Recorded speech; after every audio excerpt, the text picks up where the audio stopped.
ბავშვებისთვის მინდა განსაკუთრებით რაზე გაამახვილებდით ყურადღებას ორივეს მცირეწლოვანი შვილი ყავს, აი მათი ჯანმრთელობისთვის ყველაზე მნიშვნელოვანი თქვენი აზრით რა შეგვიძლია გავაკეთოთ და რას მივაქციოთ ყურადღება.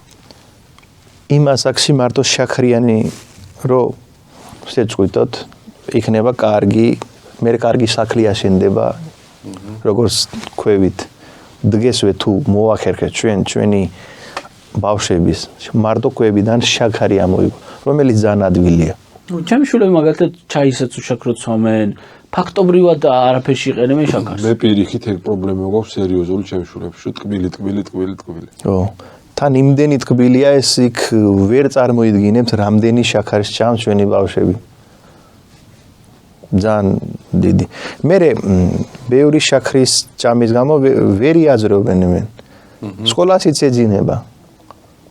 ნახშირიც მაგიტომ ეძინება სულ ყავას ბევრი შაქრიც რა? აბა სიცხილში როცა იმატება გლუკოზა გეძინება. ინსულინი მოდის, რომ ეს შაქარი გავათანაბრო და იმ პროცესი გეძინება და მოგშივდება მალე-მალე, წამაგინდა, ნახშირიწყლების წამაგინდა და ტკბილეულის წამაგინდა. კარგი საწმელის წამა არ მოგინდება.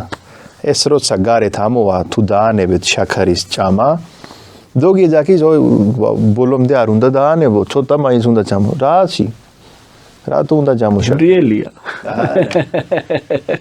კლავს.